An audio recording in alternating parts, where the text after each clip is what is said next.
Hey, this is another episode of Dumb and Dumbest with Matt Bacon and Curtis Dewar. Say hello, Hello, Curtis. hello, hello. Well, you didn't do our normal bit. I thought we had a bit. I'm nimble and I changed it up a little bit. I mean, yeah. Gotta keep you on your toes, man. Okay. So as we're doing this, I'm running through a bunch of things. But today we want to talk about something Curtis kind of turned me on to when I was but a lad. Yeah, like last year. You know, that joke's getting real old, okay? Yeah. No. Okay. Do you want to talk about net worth for a minute? Ty Lopez? Sure, let's talk about Ty Lopez. Thank you for getting that reference. The You're point welcome. being, I just need to share this because it's literally just in my inbox. I just got an email from Sadsack McDoom for something called Boobs of Doom. What? I'm just saying, I don't know if that's how to promote your band, but it got me talking about you. So I guess, That's awesome. I guess, I don't know. All the images in their thing are broken. So who knows? Anyway, so we're going to talk about funnel marketing. Yes. Curtis, Yes. do you want to explain to our loving audience what funnel marketing is? Well, the gist of it is, there's a couple in the internet marketing world. It's basically a series of steps you take a person through in order to make a sale. How me and Matt are going to be talking about it is kind of similar, but it's more in the way of trying to get people to check out your band, which ultimately will lead to a sale as well. It kind of all dovetails. So I'm assuming we might be getting into some of the more internet marketing techniques, but you got to try to just transpose them into what you would be doing as a musician. Exactly. Because with funnel marketing, the key is kind of to get your face in front of as many people as possible. Yeah. Right. And so when are you most frequently in front of strangers as a musician? Ooh, can I answer this? Yes, Curtis, you can answer. Usually when you play a show. Now, I don't know, man. What about a show makes people want to, become customers? The act itself, I would say. Exactly. Not fucking sucking. Correct. And guess what? Most bands fucking suck. Now, can I back up before you get into a tirade about people sucking? Because I'm sure anybody that we're talking to right now doesn't think that they suck. Sure. I would imagine. Otherwise, they probably wouldn't be listening to us. And if they are, there's something wrong with them if they suck and they want to listen about how to market their band. That's just bizarre to me. But I've marketed bands that I've been in that I knew sucked because I thought it was funny. So that I guess. Okay, sure. But just to back up 1 second. Now, correct me if I'm wrong, because the way I look at a funnel, and you can tell me if you feel the same way, I think there's an even earlier step prior to the show, but I think the show is one of the main parts. sure. Do you agree with that, or do you not agree with that? I agree there's an earlier step. I'm curious Okay. as to what you think the earlier step is. Well, the way I look at it, the earlier step would be social media marketing, and then also obviously having the band itself as a group decide that they want to actually market themselves. Having Yeah. first having the decision that they want to be known. Yeah. But do you hear my cat giving his thoughtful contributions to the podcast? Yeah, I actually thought that was my cat, to be honest. That's awesome. It's yours. The point being, while I agree with you, Mhm. I think it's important to recognize. I'm trying to simplify it here. Yeah, totally. And just to totally strip it down, you play shows as a band. You play shows for two reasons. One, it's fun and cathartic. Okay, some of my best times have been playing shows, fucking slamming beers, like breaking people's heads open. I used to play in grindcore bands. I get it. I also have played in jazz bands, and that's just fun. It's like dancing, I get it. The other reason you play shows is for more people to know about you. If you think you don't play shows for more people to know about you, you're a liar. Like, otherwise you would just play in a room with your friends. It's like the fucking Kafka thing. Like, even though he destroyed most of his work and he was like depressed all the time and thought he was a bug, like he still sent his work to like some really big influential people. So you can't say Kafka didn't want to get known at all. Like, Yeah. you know, and that's sort of the same with bands. Like if you're playing shows, you have already made the decision to market yourself to some extent. Yeah, I agree. I do agree. So if your live show is your funnel, where do you go from there? Well, I have my own opinion on this, and you can add in. I'm sure you have your own ideas too. But from my own viewpoint, you want to make sure that you get people signed up to your mailing list at your show, and you get as many sales as you possibly can, and you get an email address at that time. Yeah, this is something that band. I mean, I think it's moreover a question of making it easy for people to register to the mailing list. Yeah, you don't want to take any. So one thing I always recommend bands do is they get a tablet. Yeah. And just have an Excel sheet so people can put in their email. At the show, you mean, right? At the show. Yeah. You know, okay. Good. Have it at the merch stand at first. Yeah. And then as soon as you, as soon as you get off, just go talk to people. Like, here's the thing: is even at like shitty DIY band shows, you've got 20 people there. You can talk to like between you and the 4 other dudes in your band, you can talk to 20 people. And even if there's no one there, you can still talk to people because there's going to be other people you can connect with, no matter what. Exactly. If it's you and the bartender, go talk to the fucking bartender. He's probably got connections.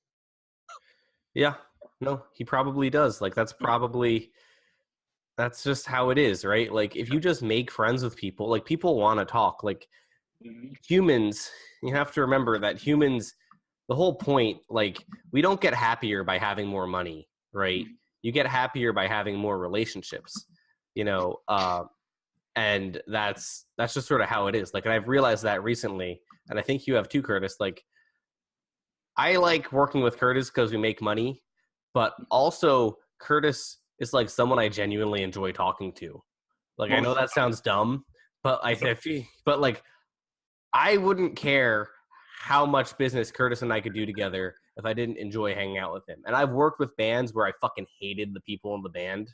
And it was a nightmare. Like, I didn't want to be there. They didn't want to be there. Nobody got all, it was just dumb. You know what I mean? Yeah. But like, if you just enjoy working together, like, or like, I really enjoy just talking to fucking Elise from Heavy Temple, She's awesome though. Yeah, but that's what I'm saying. But she appreciates the relationship. She appreciates just being buds. And like, sure, I'll drive you from New York to Philly, even though we're all exhausted and really shouldn't be driving and should have stayed at Matt's house tonight. Like, whatever, that's what we do. And you have to value those relationships. And those relationships are the beginning of your funnel. Yeah, I agree. So once you've minimized steps and once you've interacted with every single person at the show, how do you turn that into sales? How do you do that, Matt? I think a couple things. One thing I always push, one thing I learned on a lot of sorry, just was trying to deal with some tea issues. No worries. So one thing that a lot of DIY touring and being on the road constantly as a kid kind of taught me is that you want to have super cheap $5 items, because if there's 20 people at a show, people kind of feel bad for you, and it's easy to convince them to spend $5 on something. That's just how it is. Yeah. And, kind of on top of that, there's a variety of $5 items you can sell. It's not just patches, because patches are, in my eyes, kind of going out of style a little bit. Yeah. But what you can put out is like koozies or posters or cassettes. Just cool art, or cassettes. Cassettes are a great example. Yeah. These are all things you can just put out just to have there, just because odds are if it's a 20-person DIY show, it's all fucking punk kids. They don't have a ton of money, but they want to support the scene. And you have to make it easy for people. Yeah. That is the key. People don't understand that you have to make it easy for them. If you make it easy for them, they're going to enjoy it and they're going to want to be a part of it. If you make it like our cheapest merch item is $20, I don't fucking know. maybe you're not going to close a lot of sales when 8 people are at your show. Well, another thing, just as a thought, I've never seen anyone do this. Maybe got bands in New York do this. I don't know. But one thing I've always thought is, like, why, like, if I was in a band, if I was their tour manager, or maybe not even their tour manager, just like their merch person, what I would do is I would have one person get a whole stack of Bandcamp download codes and pass them out, so that way you can make an email address. Like, have it so that way in Bandcamp, they're required to give you an email address before they download. You know how you got that option? Yes, I've done that before. Okay. The issue, actually, I'm actively doing that with one of my bands, and it can get conversions, especially. Well, how many do you normally get, like, percentage wise? Off the top of my head, I don't know. Oh, okay. What I can tell you though is that the band I'm doing this for is quite possibly the most talented band I've ever seen. Like, up there with Stitchr, like, just incredibly. It's like studio musicians who put together a band, but they're all just super well known. It's like New York's best kept secret. Gideon King and City Blog. Check it out if you like Steely Dan. Yeah. But with that sort of thing, again, it's really a question of, oh fuck. And I think when you add that step, it can be a little bit tricky. Sure. I mean, it could. I mean, that being said, the way that it works is if you tie it into a sale. So if with every sale you say you get a free download of our record, that's going to capture shit because they've already shown interest and you are now adding value. I used to do that with Tanger Cavalry. We had, on one tour, we had like an exclusive single where we gave you a download card, you know, and then on another tour it was, I think, an entire record, you know, or even like, honestly, like, and I've done this with bands too, you know, those little cardboard slips? Yeah.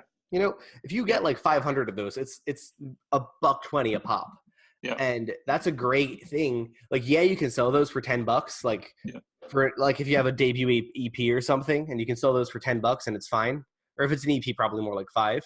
That's fine. But just having something tangible you can just give someone, just like, oh, you spent $5, fuck it. Here's another product. By the way, as we're talking, just on a totally different subject, I just got a Twitter message from our mutual friend at Decibel saying, "So who's that writer who likes the loops, brother?"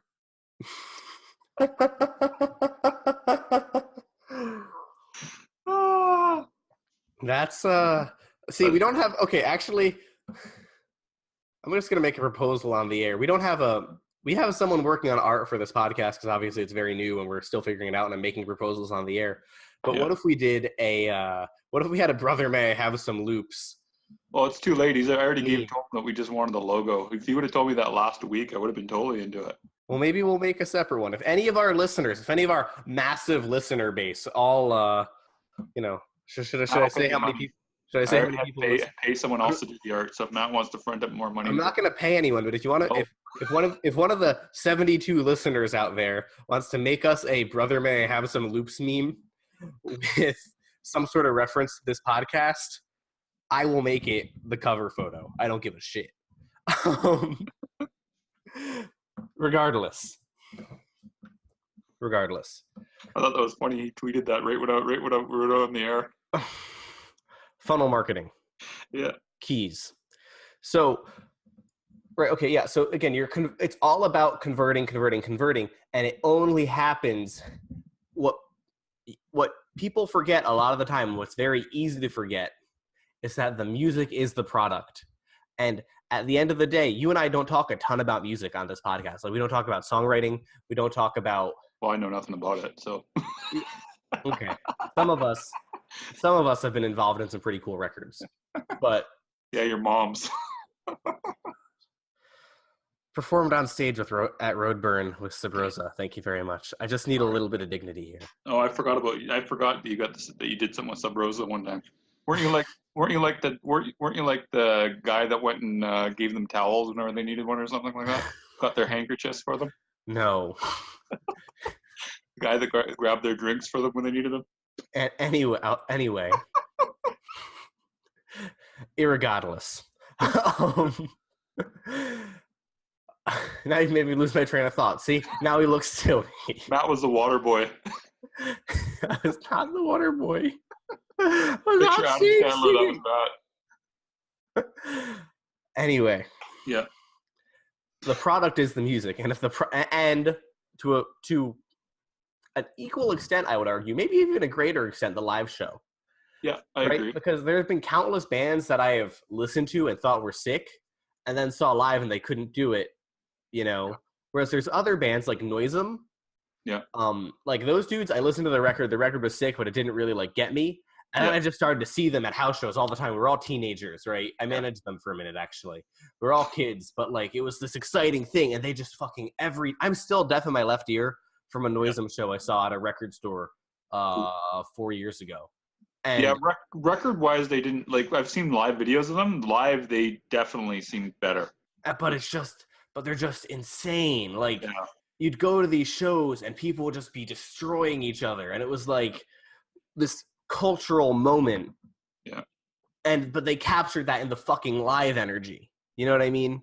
Because they realized that if they don't look fucking cool on stage, if they don't have Sebastian, at the time Yago was in the band, fucking windmilling, and like fucking Tyler and Billy were both like scum punks, you know, and that just fed into it. Now they've got a different lineup, but they still have the weird, crazy energy, and Sebastian's like a fucking maniac on stage. It's incredible to watch.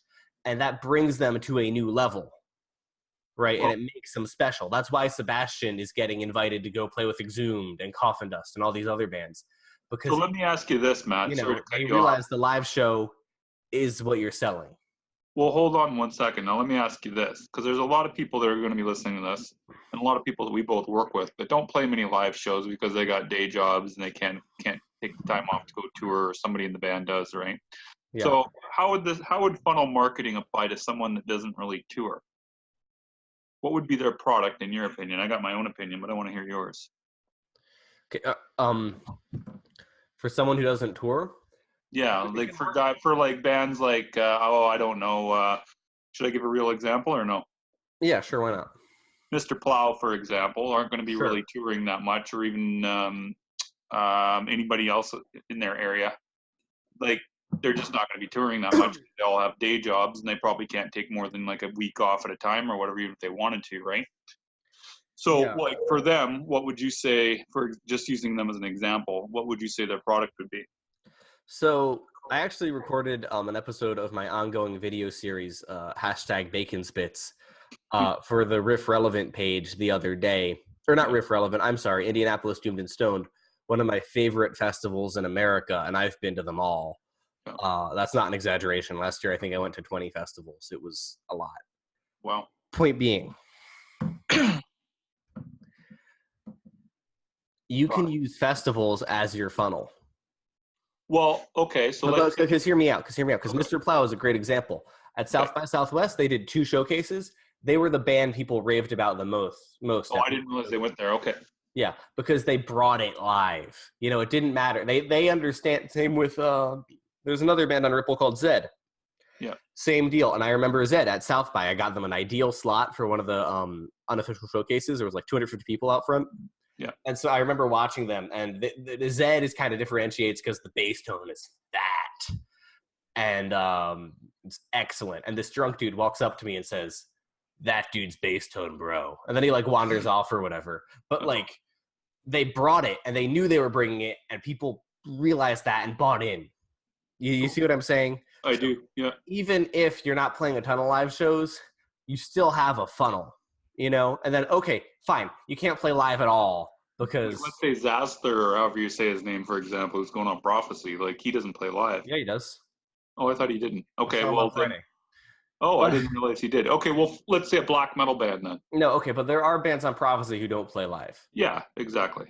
But they use the Prophecy name as their funnel, right? Because they're that fucking good. And they fit right into this very specific brand Prophecy has created. Cool. Like Glaraker, for example. Yeah. Fits very specifically into the Prophecy brand, or Finner's Kane. And they're very good bands. Yeah. And Prophecy knows there's people all around the world who trust our taste. Yeah. You know what I mean? Who know that before I was hired by Prophecy, I knew that every record Prophecy put out was going to be a good record. Well, they have a reputation for doing that, for sure. You know, so they were using the label as the funnel, you know, because the label built up the awareness and then that made a bunch of people aware, and they closed in sales. So now let me ask you something like this. What about, let's say you're not on a label? That's what I was about to say. Okay, cool. You know, dumb minds think alike. I guess so, yeah. And so if you're not on a label, same deal. You know, you can still figure out ways to create a funnel, okay? One way is to create silly, kind of fun videos. Like fucking Eye of the Destroyer do that. They have all these videos like hot chicks twerking, you know? Yeah, they go viral. They go viral. That's their funnel, right? Yeah. Right, okay? Or even if you don't want to create something silly, you know, or sexualized or whatever, although those are the two best ways to do it. Mm-hmm. Create some, and you think you're really that great an artist, create something that fucking proves to me that you're that great an artist, right? Yeah. If you can create, if you don't have a label or play live for whatever reason, you still need to create some piece of content that's going to get people to initially buy in. They're not just going to listen to your record and realize you're a genius. You need to create a little 2-minute piece of something that's going to make people go, oh, fuck. And if you can't do that, I don't know. You need to reevaluate.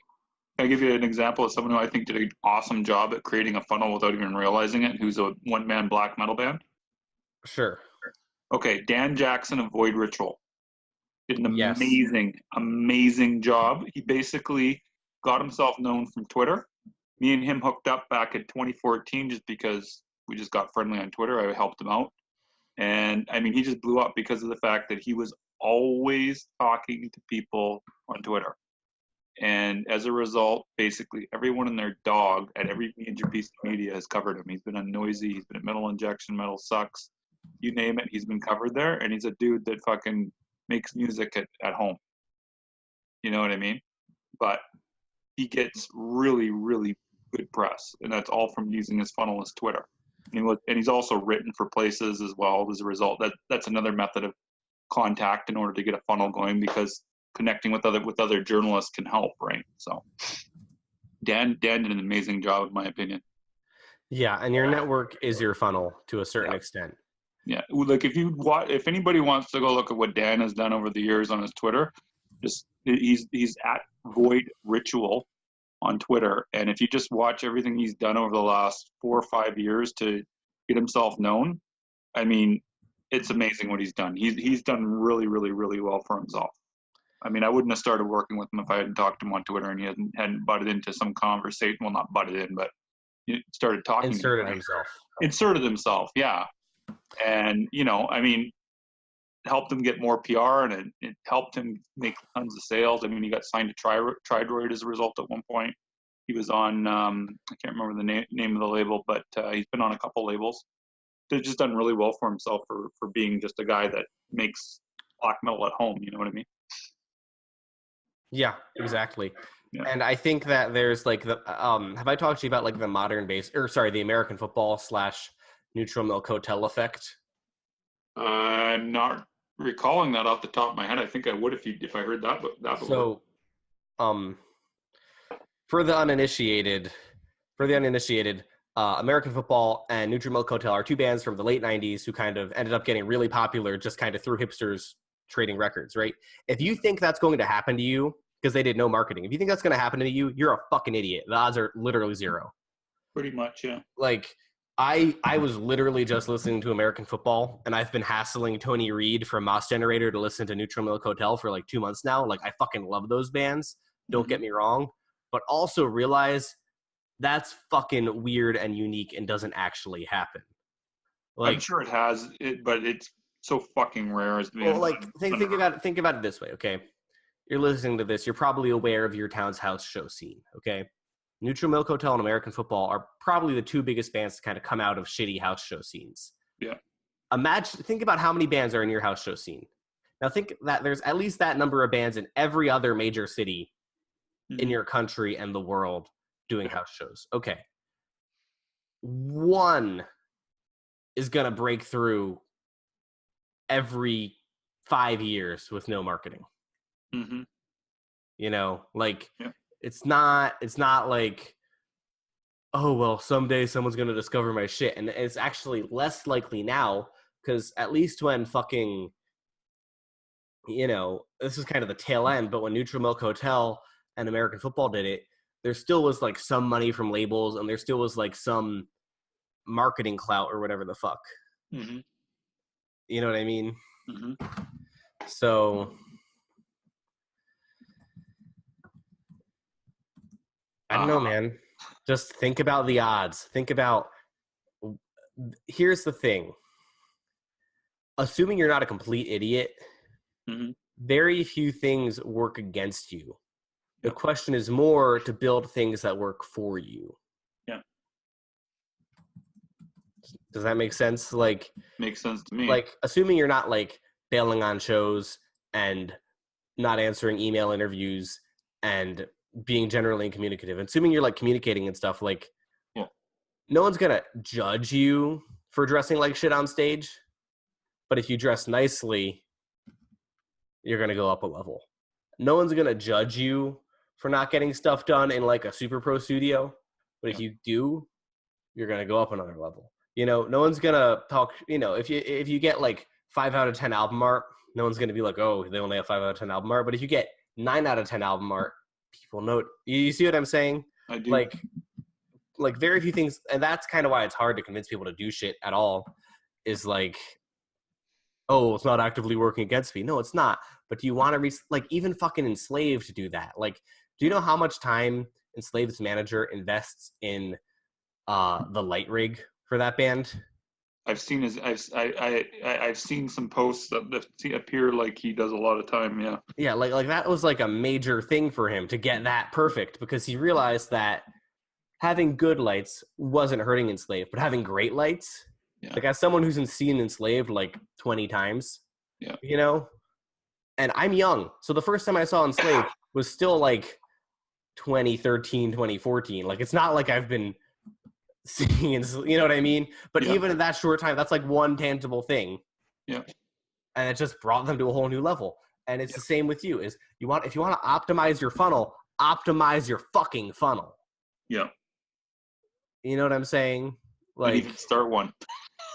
yeah, but you've got a funnel. If you're doing anything to market your band, just realize it's a funnel. Well, yeah, that's the main thing, is you have to realize that you are marketing in pretty much everything you do. Just like you're saying right now, everything you're doing is marketing. Yeah, like literally, I don't know how many of you follow me on Instagram at MattBacon666. My Instagram is better than Curtis's, who is at DewarPR77. But like, I have filmed myself 2 or 3 times in this episode for shit I'm going to put on my Instagram stories, because that's just what you have to be thinking of constantly, because there's so much fucking noise. Yeah. You know. Anyway, we need to head towards the end of this thing. Yeah. Thank you guys for listening. Market your fucking funnel. Any final thoughts, Mr. Dewar? Yeah, I want to pitch again about our Dropout Social group on Facebook, because we have started like yesterday I mentioned that we were doing doing a marketing accountability group, and we started that today. So far we got, I think, 4 people participating in the actual marketing group part of it.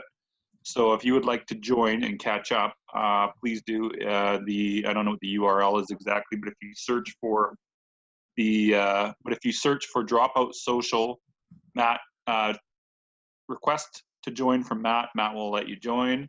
And Curtis can let you join too. He's an admin. He's a big boy. Oh, am I? I didn't realize I'm an admin. Okay, or I can let you join. And I am an admin. What am I talking about? Duh.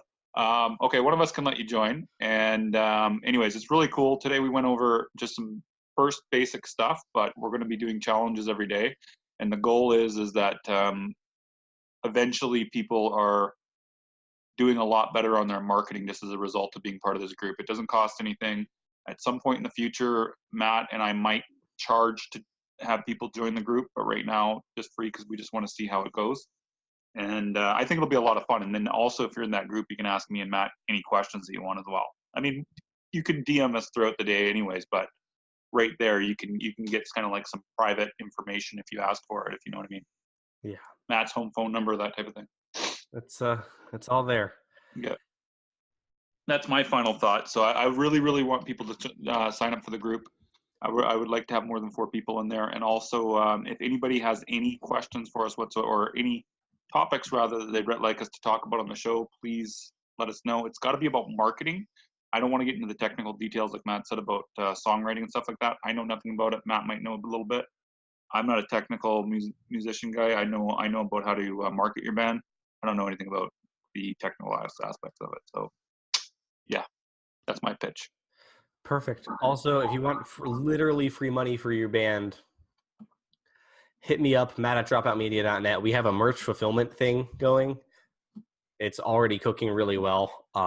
It's kind of cool to make money while I'm on the phone, and it costs you nothing. You don't have to do anything outside of send me some files for your images. It's great. This is like the Ty Lopez of music marketing right here. It's free money. Just saying.